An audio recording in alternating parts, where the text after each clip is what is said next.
This that Raymundo reacts, huh?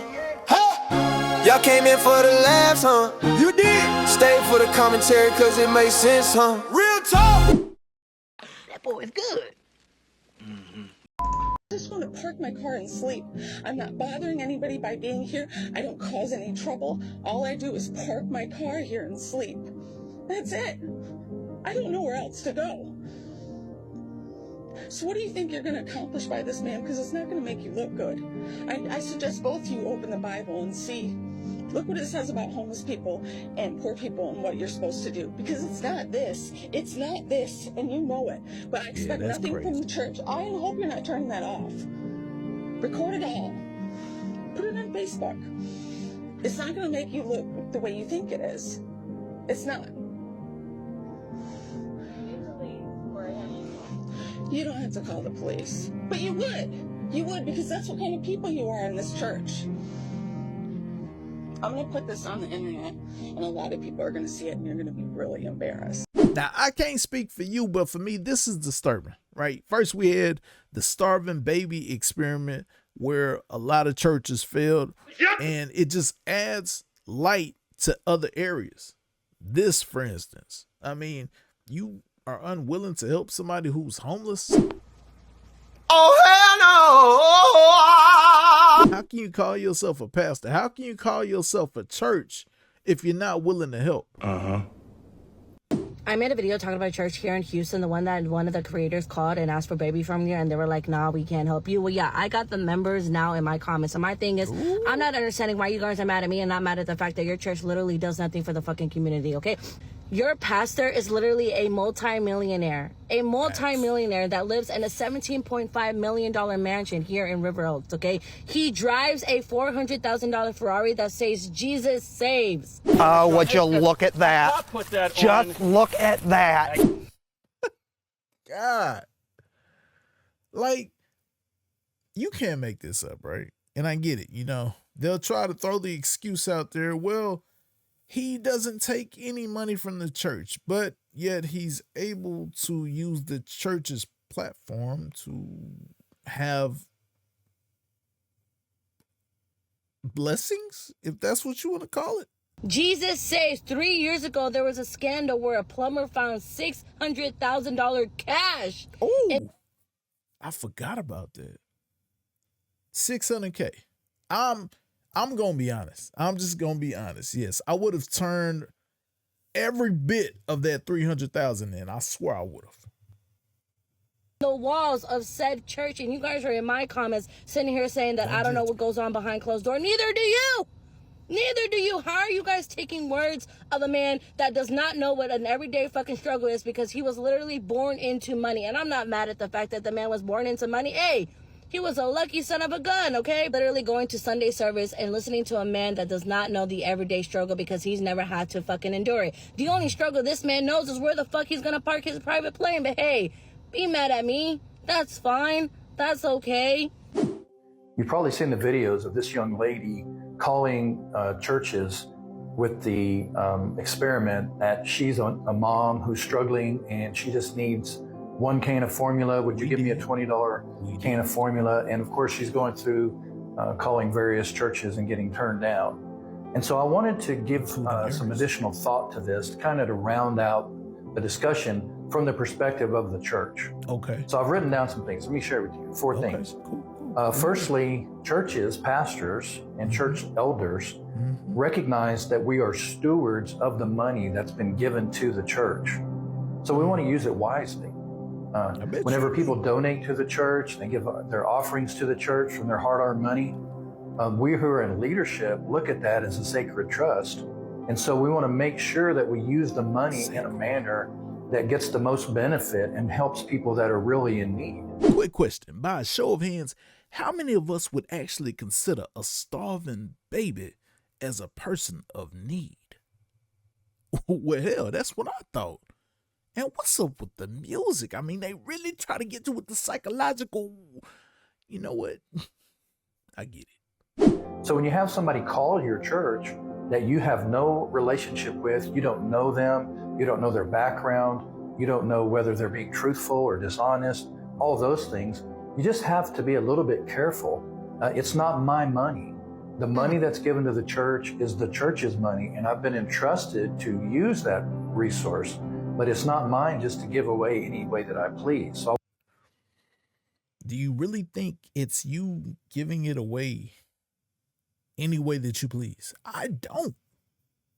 I feel as if you are the pastor of a church and you're there to help people. You're there to help people. But I guess that's why I'm not in that position, right? Because if I was a pastor, I mean, my goal is to help any and everybody in need. That's what I feel like the calling should be, right? If somebody needs help, you help them and you trust in God that he will provide. So maybe I'd probably drive the church into the ground because I would just constantly be trying to help people. Maybe that's the stress that I don't need. Maybe so. But I mean, if that's the case and that's one church, guess what? They're doing their part, right? They're doing their part. And well, if the next church does the same thing, guess what they're doing? They're doing their part. I feel like things will work out just how they're supposed to when things are done how they're quote unquote supposed to. But I guess some people might have lost track of that. Or is that just me? Maybe it's just my imagination. I don't know. I'm just talking there. I want to be respectful of the donors. Secondly, I would say that we've experienced people constantly trying to scam us. And just for example, I can't tell you how many versions of the gas money story that I've heard. My mom's in the hospital in such and such town. I need gas money. I was working and my boss let me go because he doesn't like white people. Didn't get that, son. What was that? I was working and my boss let me go because he doesn't like white people. What do you mean by that? I mean, What? What? What? What? Oh, he did not just say, oh, man. I did not think he was going to play that chord. Like, I swear that was not on the bingo chord. Oh, man. Y'all believe him? I don't. every kind of details, layers of details, but it always comes back to, I need money for gas. And so if you offer to go put gas in the tank a lot of times, oh, no, just can I have the money? You know, so you just get constantly inundated with people trying to take advantage. So you're annoyed. You're annoyed. That's what it sounds like. It sounds like you're annoyed versus being accountable. You just sound annoyed. You're like, I don't want to deal with that. I feel like they're lying. I mean, just, nobody put you in that position but you. You was the one that felt that you got the calling that you received. So deal with it. I remember the story of a church secretary telling us that they had the good nature to give out gift cards to a homeless man one time. The next morning they showed up at church and there was a line of 25. We may say, well, that's more people to help, but word got around, hey, you can go over here and they'll give you free gift cards. Thirdly, you don't want to be an enabler. I remember one time when I was a staff pastor. He remembering a lot, ain't he? Oh, I'm good. We were doing outreach in an apartment community, and the apartment manager pulled me aside one time and said, because we were helping people with rent, we help people with electricity, food, and she said, I wish you'd stop helping apartment 100 or whatever. We believe they're selling drugs. We're trying to get them out of here. So I didn't know that. So you don't want to be an enabler. Sometimes people need more than just a handout. They need counseling. You need therapy. Maybe there's drug addiction. And then lastly, we pool our resources with other churches, support nonprofits that are more organized and structured. So there's some reasons. Oh, okay. Thank you.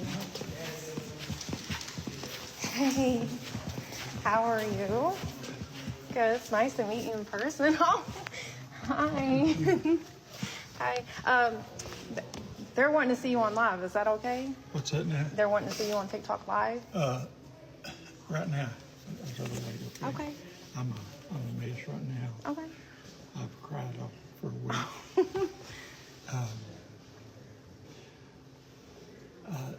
They can go online and Okay. watch. Okay. My daughter, you've been communicating with my daughter. Yeah. Before I'm video, forgive me. Caught me off guard the other day. Oh no, you're I'm good. not thinking of yours. Do y'all notice the energy though? It's something that's a little bit different than the energy from the pastors that failed the test. This pastor passed the test, right? And he was there with open arms. Was he pissed off? Nope. He wasn't like the church down there living faith in Baton Rouge. He wasn't like them. Nah. She wasn't a witch. He embraced her with open arms. Do you think he would embrace a witch with some open arms or no? This week. So I'm just going to share with you honestly, okay? We received a phone call this week from a woman outside of our community. She has started a TikTok trend calling churches with a fake baby, a recorded child crying, asking if you had formula or baby food. Look how he tried to justify it immediately. You know, she did this TikTok trend. You know, he's trying to get the church folks on his side immediately. You know, he's doing that cleanup. Yeah, with this fake baby crying in the background. Like, come on, dog. You messed up. Just admit that you messed up and then begin to repair. That's it. It's that simple. We unfortunately did not handle the call with the urgency that it would require. Because you failed. And I'm here today to listen. Leadership is you take accountability when you make a mistake. Okay? And I'm here today to say we did not handle it properly. I've been mortified. That's all anybody ever wanted. You made a mistake. You make up for the mistake. And all is well. Meaning you learn from your mistake. And it's not to say you're going to be taken advantage of. It's just understand the procedures that you had in hand, they sucked. They sucked. There, I said it. By it, embarrassed by it. And we did offer food, but we didn't offer it with the urgency that the situation requires. And at the same time, I want you to know, and I think you do already know this, we would never deny helping a desperate family or a child. We would never deny. You did. And part of why I've been so mortified by it is because of everything we do as a church, that's what we do best. Oh boy. Here we go. Is help people. I mean, this week alone, we helped 3 families with rental assistance. 1 minute, 37 seconds later. We gave gas money to a family that needed money for gas. We bought groceries for a family. We bought extra food this week for our food pantry. We know. To help in case people who are being affected by the government shutdown. I mean, of everything we do as a church, that's what we do the best is help people. Playing victim. And, but we did not handle that properly. We have addressed it internally. We are reviewing our protocols and our responses. We thought and we made a mistake, and I apologize. If you've seen the video, I hope you don't share it. I hope you don't give this woman, the whole thing's a scam. I hope you don't give her more attention. And don't make us look anymore. Don't make us look worse than we already look. That's what he's trying to say. So don't look at the video. Don't like the video. Don't search the video. Don't share the video. Don't do any of that. You know what? As a matter of fact, clear your cache. You know, just forget you ever saw it. Forget you ever saw it. Like, if that wasn't a backhanded apology, I don't know what is. I mean, I tell wifey all the time, and she know when I do it, because I'll be like, I'm sorry. And she'll look at me, she'll be like, I know what you're thinking. I'm sorry you feel that way. That's what that sounds like to me. What about y'all? Like, someone asked me, have you kept watching? I'm like, no, I don't want to give more views. You know what I mean? I bet you don't. But if you did, I hope you know the heart of our church. And I think all of you know the heart of our church. And our church is to help people. And I just want to say it again. We would never Bet you did. deny helping a desperate mom or a baby. And I hope you know that. Okay? Okay. All right. Thank you. I love you too. Thank you. All right. Okay, let's prepare to give our offering. Wow. It's funny how he said that right before offering. Just, damn.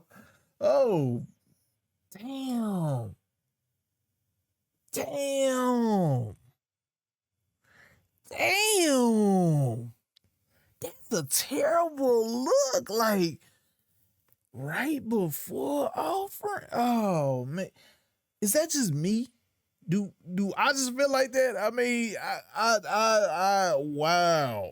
wow. Yeah, I probably would have walked out after that. I probably. That's me. I can't sip the Kool-Aid like that. I can't do it. I can't do it. A church in Mexico is selling plots of land in heaven for $100 a square meter. Hold up. The pastor claims he spoke to God and he told him it was okay to do this. Nah, this ain't real life. So the implication here is that capitalism is alive and well in heaven. And aside from the fact that you don't need a real estate license to sell plots of land in heaven, there's also a possibility that you have to pay rent in heaven. Not only that, this also implies that there's a chance that you could be homeless in heaven, bro. I don't want to live on this planet anymore. Y'all want to know what's really trash? This man made millions off their desperation for trying to find a relationship with God. I mean, come on now, real estate in heaven? Like, make that make sense. You don't have to pay for your salvation. And the truth is, you don't need a middleman for your connection with God. You never have, you never will. You just got to understand what it is that you're actually looking at. But I mean, hey, I guess that's just me. But if you enjoy the content, hit that subscribe button to the right, to the left. More dope content. Don't forget to leave a comment. I want to know your thoughts, and I'm out. This that Raymundo reacts, huh? Y'all came in for the laughs, huh? You did. Stay for the commentary, cause it makes sense, huh? Real talk. That boy is good.